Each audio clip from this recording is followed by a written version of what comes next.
ಕಾಳಿದಾಸನ ಕಾಲದ ಒಂದು ಘಟನೆ ನಡೀತು. ಒಬ್ಬ ಬ್ರಾಹ್ಮಣ ಭಾಳ ದರಿದ್ರೆ ಬಡತನ ಇತ್ತು.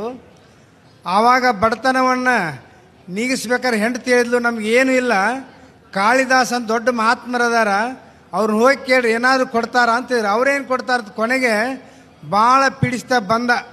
ಸ್ವಾಮಿ ಭಾಳ ಬಡತನದಲ್ಲಿದ್ದೀನಿ, ದಾರಿದ್ರ್ಯತಿ, ನನಗೇನು ಇಲ್ಲ, ಏನಾದರೂ ಕೊಡಿ ಅಂತಂದ. ನಾನು ಬ್ರಾಹ್ಮಣ, ನಿನಗೇನು ಬರ್ತೈತಿ? ಏನೂ ಬರೋದಿಲ್ಲ ಅಂದವನು. ವೇದ ಉಪನಿಷತ್ತು ಮಂತ್ರ ಏನೂ ಗೊತ್ತಿಲ್ಲ ಅಂತಂದ. ಹಾಗಾದ್ರೆ ಒಂದು 27 ನಕ್ಷತ್ರ ಬರೆದು ಕೊಡಿ, ಅದನ್ನೆಲ್ಲ ಕಲ್ಕೊಂಡು ಬಾ, ನಮ್ಮ ರಾಜಾಶ್ರಯಕ್ಕೆ ನೀನು ಬಾ, ನೀನು ಅವುಗಳನ್ನ ಹೇಳು, ನಾ ಹೇಳಂದಾಗ ನಿನಗೆ ರಾಜರಿಂದ ಸನ್ಮಾನ ಮಾಡಿ ನಿನಗೆಲ್ಲ ಕೊಡಿಸ್ತೀನಿ ಅಂತೇಳಿ ಕರ್ಕೊಂಡು ಬರ್ತಾರೆ. ಆವಾಗ ಅವನು 1 ತಿಂಗಳು ತೊಗೊಂತಾನೆ 27 ನಕ್ಷತ್ರ ಕಂಠಸ್ಥ ಮಾಡ್ಬೇಕಾರೆ. ಮಾಡಿಕೊಂಡು ಹೋಗಿ ಅವ್ರ ಹತ್ರ ಒಪ್ಪಿಸ್ತಾನೆ. ಅವಾಗೊಂದು ಶಾಲೆ ಹಾಕಿ ಅವರೇ ಕರ್ಕೊಂಡು ಹೋಗ್ತಾರೆ.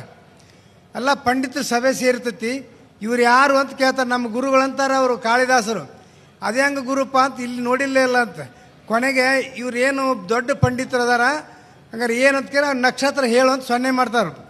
ಅವರು ಮರ್ತು ಬಿಡ್ತಾರೆ. ಅಶ್ವಿನಿ ಭರಣಿ ಕೃತಿ ಹೋಗಿ ಅಶ್ವಿನಿ ಕೃತಿಕಾ ಪುನರ್ಸು ಹಿಂಗೆ ಹಿಂದೂ ಮುಂದೆ ಮಾಡಿ ಹೇಳಿಬಿಡ್ತಾರೆ ನಕ್ಷತ್ರ ಅಂತ.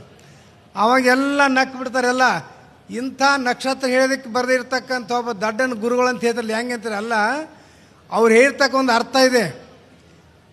ಅವ್ರು ಒಂದೊಂದು ನಕ್ಷತ್ರ ಹಿಂದೂ ಮುಂದೆ ಮಾಡಿ ಯಾಕೆ ಹೇಳಿ ನಿಮ್ಗೆ ಆಶೀರ್ವಾದ ಮಾಡಿರುತ್ತೆ ಮಹಾರಾಜರು ಹೇಳ್ತಾರೆ. ಭೋಜರಾಜ ಕಾಳಿದಾಸರಂತೆ ಅಶ್ವಿನಿ ಪುನರಸ್ಸು ಕೃತಿ. ಆವಾಗ ಒಂದೊಂದು ನಕ್ಷತ್ರ ಒಂದು ಶ್ಲೋಕವನ್ನು ಮಾಡಿ ಚರಣ ಮಾಡಿ ಹೇಳ್ತಾರೆ.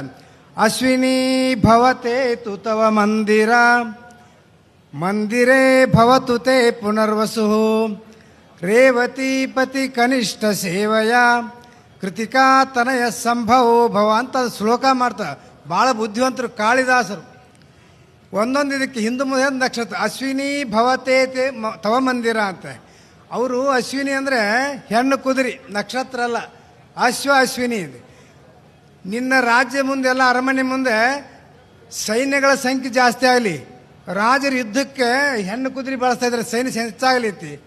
ಮಂದಿರೇ ಭವತು ತೇ ಪುನರ್ವಸು, ನಿನ್ನ ಖಜಾನೆ ಅಂತ ಕೇಳಿ ಸಾಮಂತ ರಾಜರು ಕಪ್ಪು ಕಾಣ್ತಂದು ಸಾಲಂತಿ ನಿನ್ನ ಖಜಾನೆ ಎಲ್ಲ ತುಂಬಲಿ ಅಂತ 2ನೇ ನಕ್ಷತ್ರ.